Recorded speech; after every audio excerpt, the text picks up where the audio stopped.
Hello students, BA final economics के विद्यार्थियों का स्वागत इस क्लास के अंदर। आज हम अर्थमेटिक मीन के बारे में पढ़ेंगे। समांतर माध्य क्या होता है। सबसे पहले अर्थमेटिक मीन की परिभाषा। अर्थमेटिक मीन में जो नंबर्स होते हैं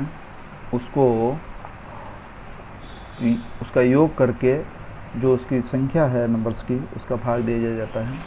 सिंपली ये एक औसत है जो कि हम कक्षा 6 से 8 के अंदर पढ़ते हैं, या राशियों का योग बटे राशियों की संख्या। यानी जिन राशियों का आपको औसत निकालना है उन सब राशियों को जोड़ लिया जाता है और जितनी राशियाँ हैं उसका उसमें भाग दे दिया जाता है। ठीक उसी प्रकार अर्थमेटिक मीन भी है। जिन संख्याओं का समांतर माध्य आपको ज्ञात करना है, उन सब का योग करके उसमें जितनी संख्याएं हैं उसका भाग दे दिया जाता है। एग्जाम्पल के रूप में जैसे कि 1965, 66, 67 और 68 के अंदर अगर बेसबॉल की टीम में इतने इतने मिलियन राशि उन्होंने अटेंडेंस अर्जित की है, तो इसका अगर आपको समांतर माध्य ज्ञात करना है तो इन सब को जोड़ दिया, जैसे कि 22.4 plus 25.2 plus 23.8 plus 23 divided by 4। 4 संख्याएँ इसलिए 4 का भाग दे दिया, यानी औसत जो है वो 23.6 मिलियन आएगा। अब ये इस प्रकार का औसत निकालने के बाद में इसके लिए एक फार्मूला डेवलप करना है। तो फार्मूले को डेवलप करने के लिए हम इन संख्याओं को कुछ न कुछ उसका सिंबल मानेंगे। उनका एक जनरल जो है वो सिंबल्स लेना पड़ेगा, और उस सिंबल क्या मान लिया कि अगर वो एक्स, वाई और जेड सिंबल है इस ऊपर वाले एग्जांपल के अंदर, तो हम इसको एनुअल अटेंडेंस को इस प्रकार से व्यक्त कर सकते हैं। X referred for the year of 4 values x1, x2, x3 और x4 हो जाएगा। उसके अंदर x1, x2, x3 और x4 हो जाएगा, जो कि 4 वर्ष हैं। उनकी चारों की वैल्यू को हम इस प्रकार से दर्शा सकते हैं। अगर ये सब x1, x2, x3, x4 है तो इन सब का योग कर लिया जाएगा मीन निकालने के लिए। ये x हो गया इसका symbol, x1 plus x2 plus x3, और उसके अंदर n का भाग दे दिया है। परफेक्टली जनरल ये एक सामान्य फॉर्मूला है, और इसका प्रयोग इसमें ये जो सिग्मा है उसका जो सूत्रपात होता है वो मैथमेटिक्स में हुआ था, और इसका उपयोग जो है योग के लिए किया जाता है। सिग्मा का मतलब जोड़, समेशन और एडिशन कहलाता है। सिग्मा एक्स जो होता है वो सम of the x1, x2, x3, x4 कहलाएगा, यानी इन सब का जोड़ कहलाएगा। इसलिए ये x बाहर बराबर सिग्मा एक्स आई बटे n, ये फॉर्मूला होता है आपके इसका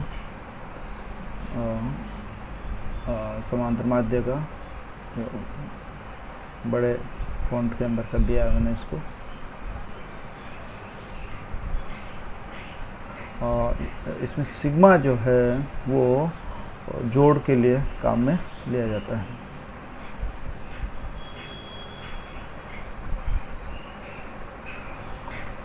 आगे के डिस्कशन के लिए ये है कि इसका जो नोटिफिकेशन है, उसका जो नोटेशन है, उसको सिंपल करने के लिए अगर ये एक तो ये सैंपल है तो अपन उसको x बाहर कहेंगे, और अगर ये पॉपुलेशन है, दो तरह की चीज़ें, एक तो सैंपल है तो उसको अपन x बाहर कहेंगे, और अगर वो पॉपुलेशन का समांतर माध्य निकालना है तो उसको हम म्यू कहेंगे।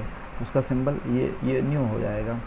If you refer the sample data Ys or जेड्स we corresponding right there means as Y or X. और तो इनके जो दोनों की जो अलग अलग फॉर्मूले हैं वो इस प्रकार से हैं। एक्स भार बराबर जो होगा वो सिग्मा एक्स आई बटे एन, और म्यू बराबर होगा तो सिग्मा एक्स आई बटे एन कैपिटल ले लिया जाए। यहाँ पे जो नंबर ऑफ़ आइटम्स है उसका एन स्मॉल है, अगर वो सैंपल का फॉर्मूला निकाल रहे हैं। और अगर हम किसी पॉपुलेशन का समांतर माध्य निकाल रहे हैं तो वहाँ पर वो कैपिटल एन आ जाएगा, अर्थात सिग्मा एक्स आई बटे एन, और ये जो है म्यू जो होगा वो होगा सिग्मा एक्स आई बटे capital N. Depending on whether we are dealing with a sample of a population, in order to distinguish between description of samples and description of population, जो सांख्यिकीय विधि है वो डिफरेंट सिंबल का प्रयोग करते हैं, इसलिए हमको भी ये शुरुआत से ध्यान में रखना चाहिए, क्योंकि बाद में ये सब चीज़ें अलग से समझ में नहीं आएगी। फर्स्ट है स्टैटिस्टिक्स, जो एक्स बाहर है वो स्टैटिस्टिक के लिए काम में लिया जाता है, और सेकंड जो होता है वो पैरामीटर के लिए काम में लिया जाता है। The x is the statistics and mu is the parameter. Popularly the mean as a measure describing the middle और द सेंटर वैल्यू जो कहता है उसमें ये आता है समांतर माध्य। इसमें मीन, मॉड और मीडियन तीनों चीज़ें आती है। Any time we use a single number to describe a set of data, certain desirable properties, इसकी कुछ प्रॉपर्टीज है जो इस प्रकार है, जैसे कि ये सबसे ज़्यादा लोकप्रिय माध्य के रूप में इसको माना जाता है। ये न्यूमेरिकल डेटा से आसानी से ज्ञात किया जा सकता है।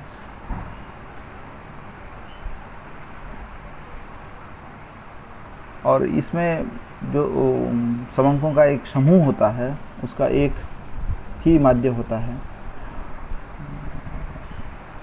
इसमें प्रत्येक आइटम को एक इंडिविजुअल यूनिट माना जाता है। इसमें किसी भी प्रकार का मैनिपुलेशन संभव नहीं है। इसमें कई प्रकार के सेट्स को भी शामिल किया जा सकता है, और इसमें रॉ डेटा या ओरिजिनल डेटा या बैक का कोई ज़्यादा फर्क नहीं पड़ता है। The sense that we does not vary too much when repeated samples, इसमें रिपीटेड सैंपल्स का भी आसानी से प्रयोग किया जा सकता है।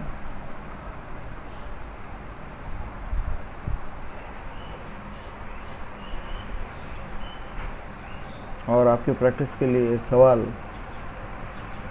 इसमें 121, 115, 79, 52, 102, 126 ये इस प्रकार की संख्याएं दी गई है 16। इसका आपको मीन ज्ञात करना है, यानी इन सब का योग करके इसमें 16 का भाग देना। और अगला क्वेश्चन है recalculate the mean of these 16 measurements by first subtracting 100, यानी सब में से 100 को माइनस कर दीजिए। 121 माइनस 100 बराबर 21 हो जाएगा, 115 माइनस 100 बराबर 15 हो जाएगा। उसका समांतर माध्य निकालिए और उस समांतर माध्य में 100 को जोड़िए, और फिर उस रिजल्ट क्या आता है उसके ऊपर चर्चा करके बताइए कि क्या इन दोनों में कोई फ़र्क आता है या नहीं आता है। धन्यवाद।